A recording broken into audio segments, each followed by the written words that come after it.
Ang susunod na programa ay rated G. Ito ay pwede sa lahat ng manonood.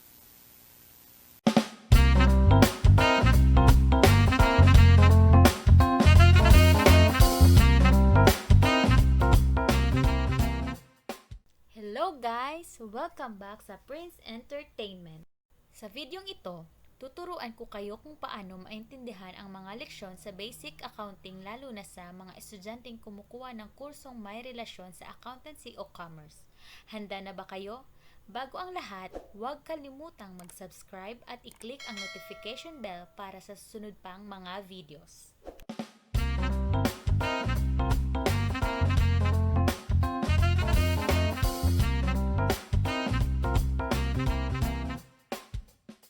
Sa unang parteng ito, tatalakayin natin ang pangunahing elemento ng accounting na binubuo ng assets, liabilities, at kapital. Ayon sa isinasaad ng International Accounting Standards Board framework, asset is a source controlled by the entity as a result of past events and from which future economic benefits are expected to flow to the entity. Sa madaling salita, ito ang mga bagay na naging pagmamay-ari kontrolado ng isang artificial na nilalang o negosyo na naging resulta ng mga nagdaang transaksyon at maaaring gamitin para sa inaasahang mga benepisyo sa hinaharap. Magbibigay ako ng 3 halimbawa. Una, ako ay mag-i-invest ng 100,000 cash para sa aking negosyo. Ang perang ito ay magiging asset ng aking negosyo. Ikalawa, mayroon akong printing machine at gusto ko itong gamitin para sa simulan kong negosyo. Ang printing machine ay magiging asset ng aking negosyo. Ikatlo, pumunta ako ng grocery store at bumili ng mga produkto para sa simulan kong negosyo. Ang produktong binili ko ay magiging asset ng negosyo ko.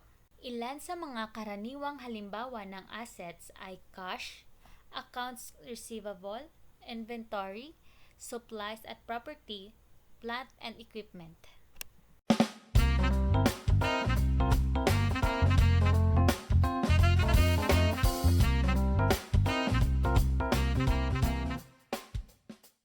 Ano naman ang liabilities? A liability is a present obligation of the enterprise arising from the past events, the settlement of which is expected to result in an outflow from enterprise of resources embodying economic benefits. Sa madaling salita, ito ay utang o mga obligasyon ng isang negosyo na inaasahang magreresulta sa pagbababa ng mga bagay na kontrolado nito.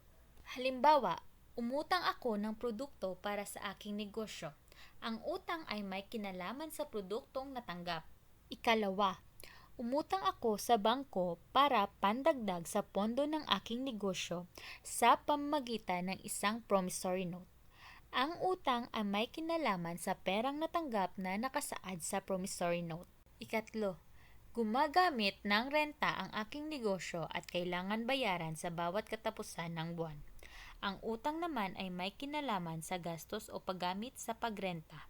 Ilan sa mga karaniwang halimbawa ng liabilities ay accounts payable, notes payable, accrued expenses, at unearned income. Tatalakayin natin ang iba't ibang asset at liabilities account sa susunod na mga video.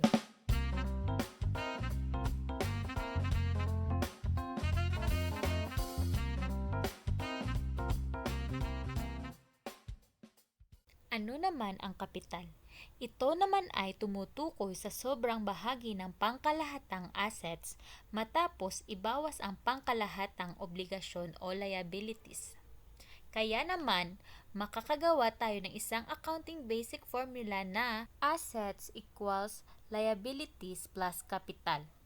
Para sa karagdagang kaalaman, ang accounting ay may sinusunod na prinsipyo na tinatawag na economic entity assumption na pinaghiwalay ang mga transaksyon ng isang negosyo at mismong may-ari nito. Magkaiba ang pagturing sa pagmamay-ari at mga obligasyon ng isang negosyo kung ikukumpara sa pagturing sa personal na pagmamay-ari at obligasyon ng tagapamahala nito.